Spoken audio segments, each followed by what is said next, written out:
Welcome to the Kentucky Gold Hunter. Subscribe now and join the hunt. Hello, my name is Phil and I'm the Kentucky Gold Hunter, and we're going to have a bit of a safety meeting today.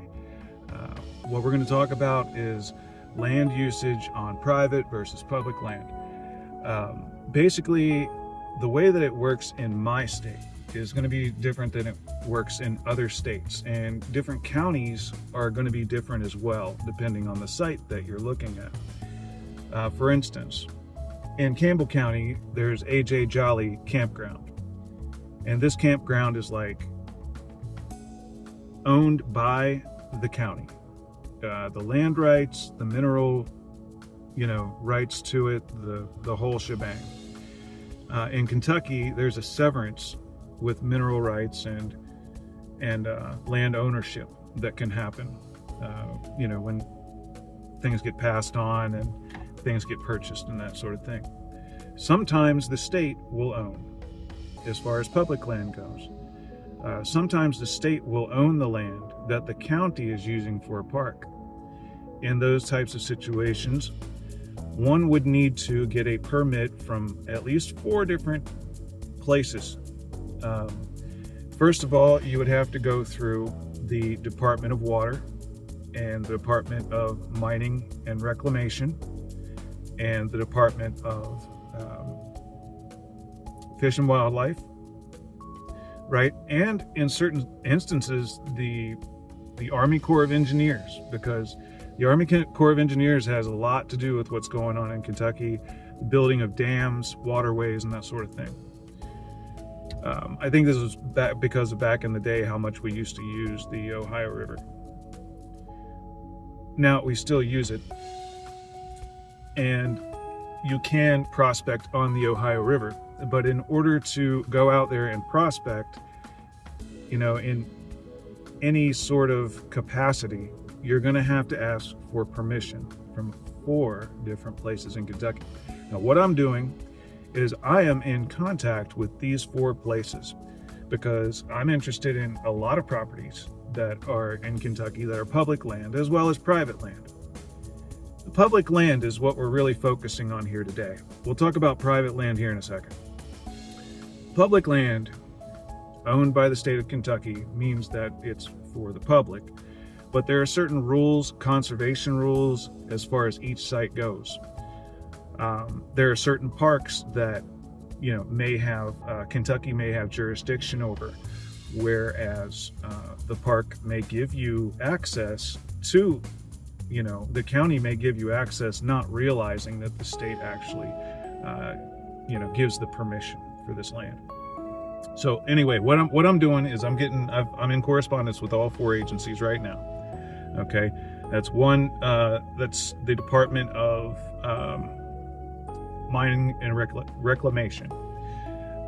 Number 2, Division of Water. Number 3 is the Fish and Wildlife for Kentucky. Now I've already had correspondences with these 3 about certain places. Each place is going to be different. And the last is the Army Corps of Engineers. Okay, so I'm working with all of this in order to get all of these together in one place, where if you want to prospect in Kentucky, what you can do is you can go to one site and you can basically you can fill out all the paperwork and it will go to the necessary places. That's what I'm working on right now. I just want to make it easy because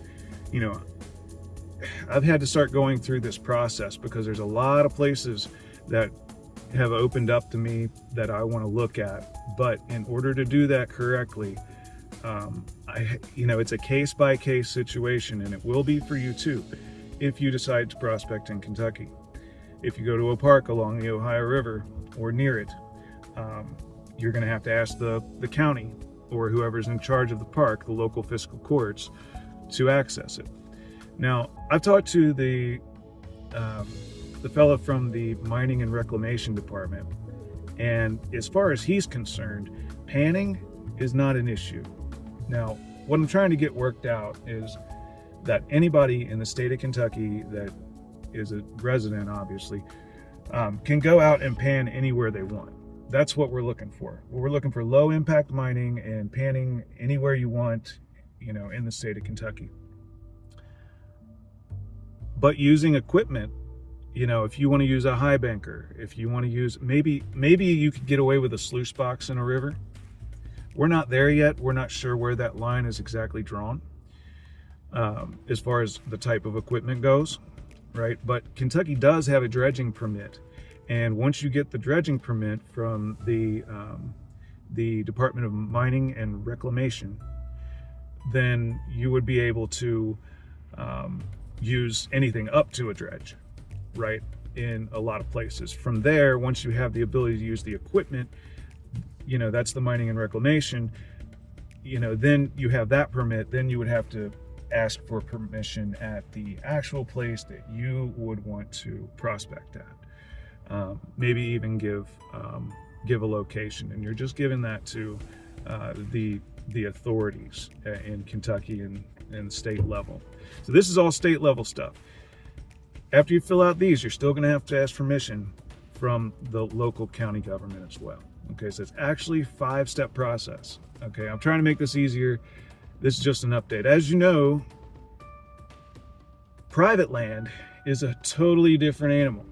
If you have access to the private land, then you can basically do what you want with it. You can run a dredge, you can operate other kinds of, you know, machinery, high bankers, and that sort of thing. And that's a matter of asking permission from a landowner. A landowner would trump the state in a way in that certain circumstance. So if you own the land, or if you have written permission from the owners, then you would be able to, you know, run equipment and do those kinds of things. That's private land, you know. But I'm working on the public land. I just wanted you guys to know, to give you an update, safety meeting, safety for the environment. As you know, and I know, prospectors are great for the environment. Okay, we are collecting the heavy metals that are decaying in the stream where the gold collects and all the heaviest stuff. That's where you're dealing with your lead. That's where you're dealing with all kinds of other metals that don't really need to be there. There's glass usually in the creek, and then there's all kinds of junk too that prospectors are pulling out. Not to mention, I don't know if you've watched many dredging videos where the guys are underwater doing it, but the fish absolutely love to come up and swim around where the water's getting stirred up. If you see people doing crevicing as well, which is much less intensive, the crevicing, when they'll wash the dust off, the fish just, they eat it up. Another thing that we do that's great for the environment is when we clean out an area, we do offer that area up to bugs, and now that it's stratified, you know, fish and bugs and things can get in there and you know, do their thing, maybe make new nesting areas and things like that. So these are things that you have to consider when you're talking about prospecting in the environment. I have been on the phone with these guys, these guys and ladies from Kentucky, and I have let them know that my prospectors fill in their holes. My prospectors are going to take junk out of the creek. All right. So if you wouldn't mind, I'd like it if you could possibly make that to be true, because what's going to happen is they're going to give us the ability to mine by permit, but they can also take that away from you. So once you have the permits in place, it's a matter of asking permission at the site. However, if you go to a site and you leave it bad and other things happen, I would recommend taking pics of before and after and sending it to them, because we need to be stewards of the environment.